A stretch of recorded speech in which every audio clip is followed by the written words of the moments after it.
با سلام و عرض ادب خدمت شما دوستان و همراهان گرامی. سوالی که به کرات از ما پرسیده میشه این هست که چه افراد دیابتی نباید اصلا روزه بگیرن؟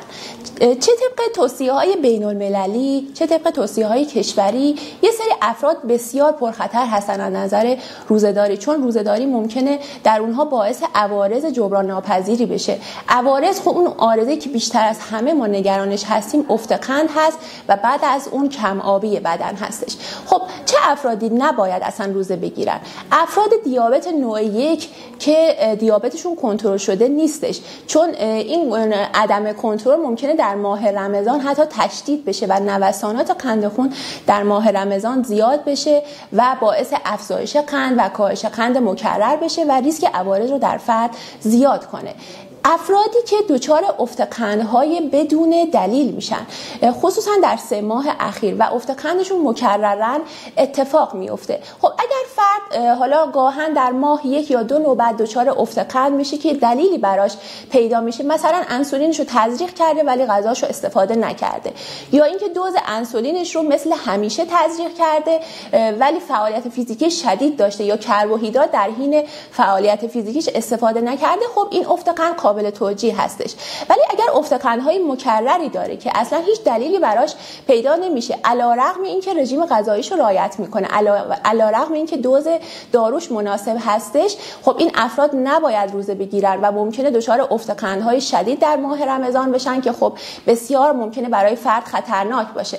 اگر فرد دچار افت قند بدون علائم هشدار دهنده بشه، خب علائم افت قند به 2 صورت هستش. یه سری علائم هشدار دهنده هست که ابتدا رخ میده، یعنی فرد دچار لرزش، تعریق، تپش قلب، احساس ضعف، احساس گرسنگی و تپش قلب ممکنه بشه. خب این علائم هشدار دهنده هست و فرد میره غذا استفاده میکنه تا از افت قند شدید پیشگیری بشه. حالا اگر این افراد این علائم هشدار دهنده رو نداشته باشن و به صورت ناگهانی دچار علائم مرحله بعد یعنی کاهش سطح هوشیاری بشن، خب این میتونه خیلی خطرناک باشه و این بیشتر در چه افرادی ممکنه رخ بده؟ خصوصا در دیابت های طول کشیده که فرد دچار نوروپاتی میشه، همونجور نوروپاتی که باعث حالا گزگز و مرمور دست و پا میشه.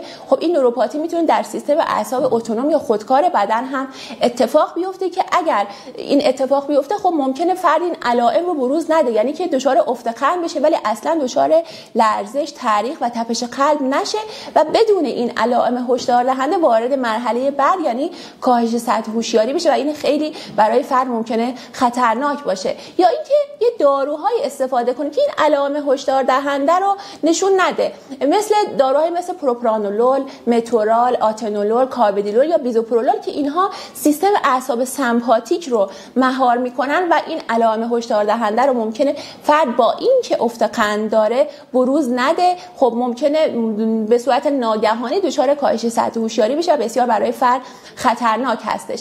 اگر فرد در 3 ماه اخیر به علت عوارض حاد قند در بیمارستان بستری شده باشه، مثلا اگر به علت افت قند اونقدر شدید بوده که منجر به کاهش سطح هوشیاری و منجر به بستری تو بیمارستان شده، خب این افراد بهتر روزه نگیرن، یعنی بهتر بگیم نباید روزه بگیرن. یا اگر به علت افزایش قند شدید دچار کاهش سطح هوشیاری شده یا به علت افزایش قند دچار اسیدوز خون شده، خب این افراد هم نباید روزه بگیرن.